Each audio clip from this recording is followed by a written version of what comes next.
Greetings to all the viewers.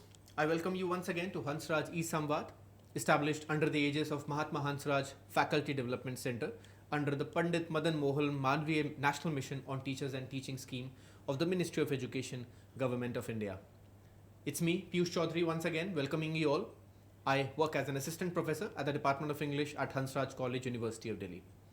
So I welcome you to part 2 of the lecture on Kallu by Ismat Chughtai. In the previous lecture, I completed the first half of the story. We discussed how Kallu was, badly exploited in the house where he worked as a domestic servant, and he was neither properly fed nor properly paid by the rich owners of the Muslim household. Right? In the second lecture today, I will complete the remainder of the story, and this will also discuss certain themes, that Ismat Chughtai raises in the story. So we were at the point where Kallu and his mother were both thrown out of their house, due to the innocent conversation between the young kids, where Kallu, the domestic servant, expressed his desire to marry Salima. Salima, is the daughter of Momani, and Momani thrashed him and then threw him, out of the house.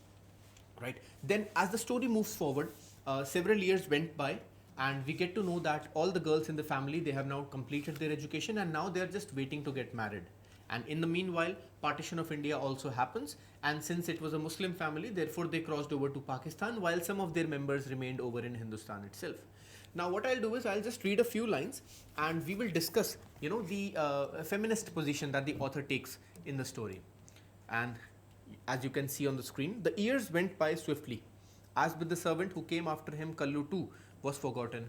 Maliha was now a mother. Hamida Bi never married. Half the family had migrated to Pakistan.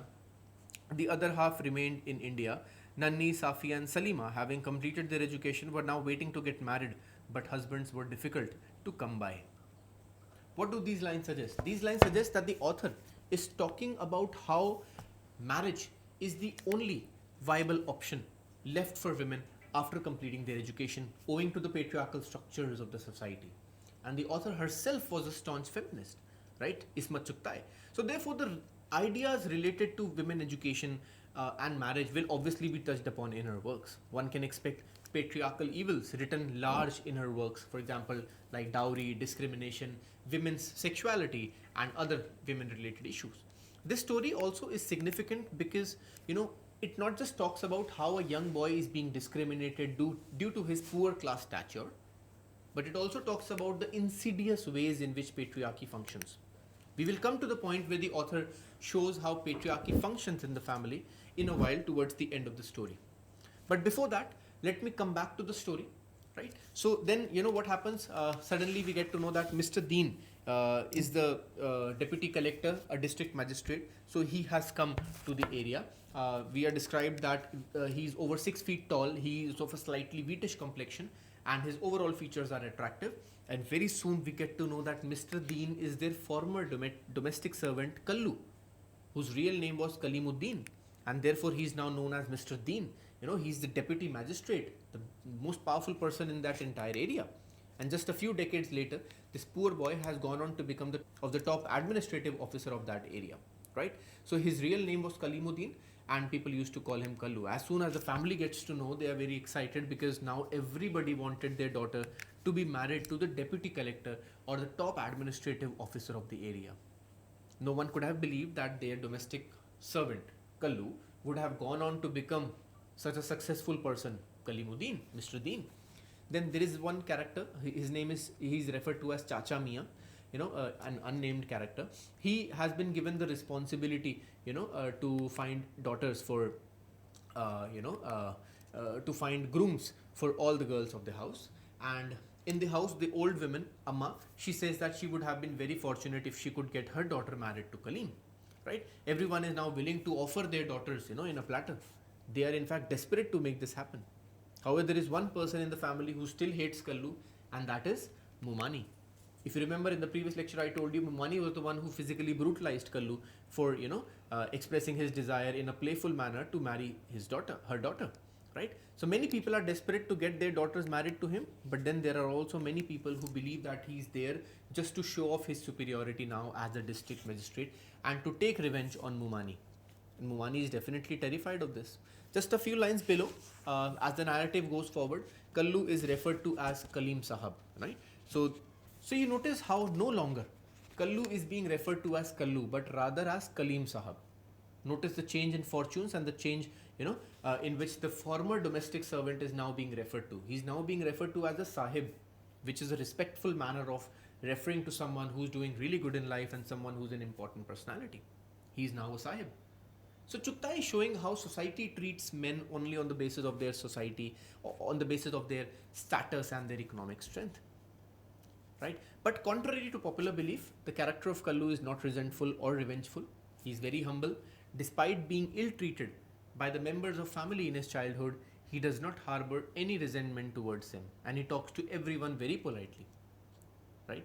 So then after he left, the whole family talked about Kaleem Sahab late in the night, and everyone believed that he will be proposing, Salima, and Mumani was terrified here. But there is a catch. There is something more going on in Mumani's mind. On the surface, she might show that she is not interested in getting her daughter married to Kaleem, but deep down, there is something else in her heart. Look at how the author, describes the emotion, this particular emotion in Mumani's character. Chughtai writes, "What if he proposes?" Chacha Mian spoke with some hesitation. "He'd better get away. Stay away from my girls," Mumani retorted curtly. "Why?" Amma was irritated because I say so. This was all artifice on her part. Only God knew what was really there in Mumani's heart. The truth is that she badly wanted her daughter to be married to Kallu. But due to her strong sense of ego, she was not willing to accept it openly. This is because she cannot come to terms, firstly, with the fact that, her former servant, whom she brutalized, whose nose she broke, has now come to ask for the hand of the marriage of her daughter. Deep down, she is desperate to get her daughter to be married to such a rich and influential person of the town, the district collector, the deputy magistrate, right? But due to her sense of ego, she does not show that openly. So in a very subtle manner, the author is satirizing the mentality of Mumani. Then when finally Kaleem asked for the hand of Salima, we get to know that her mother Mumani was not willing to do so at all. When Kaleem Sahab sent a message requesting Salima's hand in marriage, she was unrelenting, right? So, and then, look at what she says. She says, "Come high or hell or high water, I won't give him Salima." But why? Chacha Mian and the others pressed for a reason. "Who are you to ask? I have decided that I won't, and that's that," she said obstinately. So reading these lines, the readers might wonder, what is the resentment and why is she dead against her daughter marrying the district collector of that state? This is because it was all egoistic hypocrisy on the part of Mumani. It seems almost ridiculous, right? She's constantly adamant on the face. However, as we know deep down, she desperately wants her daughter, to be married. But because of the way that she handled Kallu during his childhood a few decades earlier, she is upset, embarrassed, extremely egoistic, of course, and she doesn't want to show her real intentions, perhaps for fear of scrutiny, right? So her behavior is very ridiculous. Basically, it is sheer egoistic hypocrisy, you can say, on her part, on the part of Mumani. Then finally, one day, Kaleem confronts Mumani and he talks directly to her. And look at the playful conversation, the final conversation, where, also notice how the mother Mumani still does not accept anything upfront on the face of it, right? So see, Kaleem Sahab brushed Chacha Mian aside and turned to Mumani. "At least tell me what my crime is, Dulanbi," he complained. "Dulanbi, as long as you call me Dulanbi," Mumani muttered indignantly. "Amma bi," he began in a tearful voice. Mumani's eyes also filled with tears. She began scolding us. "Is this a circus? Why are you standing around watching like idiots? I know these girls won't be of any help with the wedding arrangements. I'll have to take care of everything myself as usual. Useless these girls are, good for nothing." Mumani's cantankerous chastisement fell upon our ears like the sound of wedding trumpets. So we see that finally she agrees for the marriage proposal, but still she does not explicitly say it so. By not saying herself, she is able to save her ego till the very end. The way she scolded the other members of the family implicitly implied that she has now agreed to the marriage proposal. It is implicit, it's not explicit. That is why she asks him to call her as Amma, because she would very soon be his mother-in-law. So we see how Mumani finally accepts marrying her daughter to Kalimuddin, So the story ends happily with the marriage trumpets, and it shows a happy, jolly ending to the story. But on the surface, the story might appear to end on a cheerful note. But the author wants us to see the hypocrisy of the various family members who would never have allowed this marriage to take place. This is important, right? Had Kaleem not been the district magistrate, do you readers really think that they would have ever agreed to the love marriage of Kaleem? Never. The answer is never. There was no chance. They wouldn't have never allowed the marriage. They allowed the marriage only because this young man returned back as the district magistrate of the area, a top government official who was extremely powerful and rich. Now let us discuss very briefly, I'll just discuss what factors actually led to the family decision to accept Kallu as a bridegroom. Firstly, it was their declining social and economic position. This is because, it is mentioned in the story how after the partition they lost a huge amount of their property after they crossed over to Pakistan. And hence their economic position was not as strong as it was, before. It is mentioned in the story. Most importantly, the second reason was because of Kallu's present high status as a deputy magistrate of the area. Had he not been such a high respected official, they wouldn't have ever agreed to the marriage. Also, you will notice that they had no sense of shame or guilt for their earlier treatment of Kallu. At the same time, the author also wants us to realize and to see and to notice that Salima was never asked about her choice to marry. It was simply assumed that she would agree to marry Kallu. Okay, no one asked Salima her opinion. This shows how in a patriarchal setup women are not given their adequate voice in such areas as important as marriage. So because of the patriarchal setup of the society, it doesn't allow them the freedom of choice. Salima was never consulted for marriage and it was simply assumed that she would agree. Right? So the author wants us to understand also these aspects. At one level, the story appears very light-hearted. I'm repeating the same point again and again. But the author was a very serious writer and she never wrote anything plainly. In her works, there are multiple layers, multiple points, multiple meanings. So the story ends on a light-hearted note with the announcement, of the marriage. And it ends on a joyful and a jolly note. But at the same time, the story, Kallu, is an indictment of how money changes attitudes and how economic status decides the importance of a person. The story also shows how money changes the attitude wherever personal benefits are needed.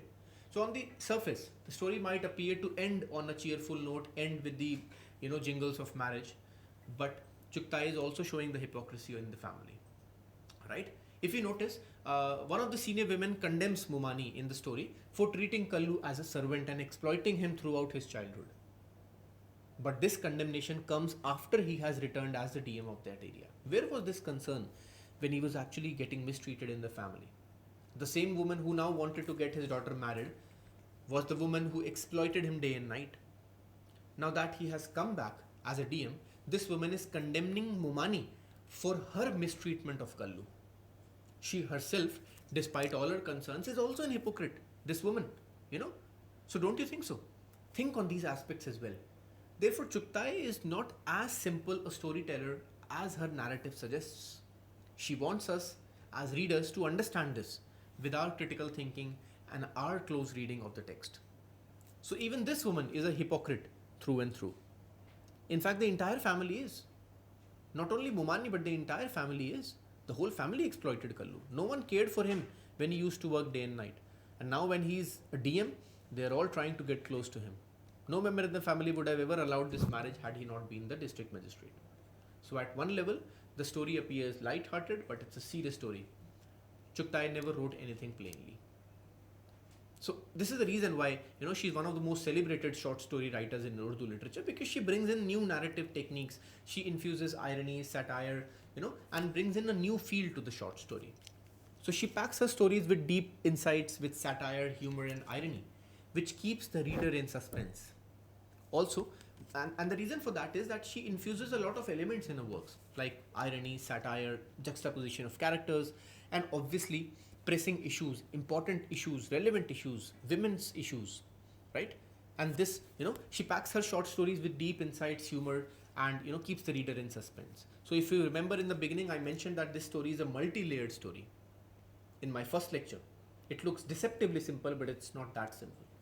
I mean, it's very simple to read, of course. It's fun to read, and it's a, Chughtai has written in a very beautiful manner. It's a very fluid story, but the range of issues she raises are many and they are varied. So that this brings this lecture to an end. I hope the readers were able to appreciate the ways in which the author wrote, and was able to appreciate how Chughtai condemns the hypocrisies of the higher classes. With this, I end this two-part lecture, and I will see you in the other lectures on Premchand and Valmiki from this unit, caste and class. Hope you enjoyed the lectures as much as I did delivering them. Please share and comment your views on the story and your understanding and anything else that you want me to deliver a lecture on in the near future. It was great to have you here. Thank you for all your patience. I will see you shortly. Goodbye. Jai Hind.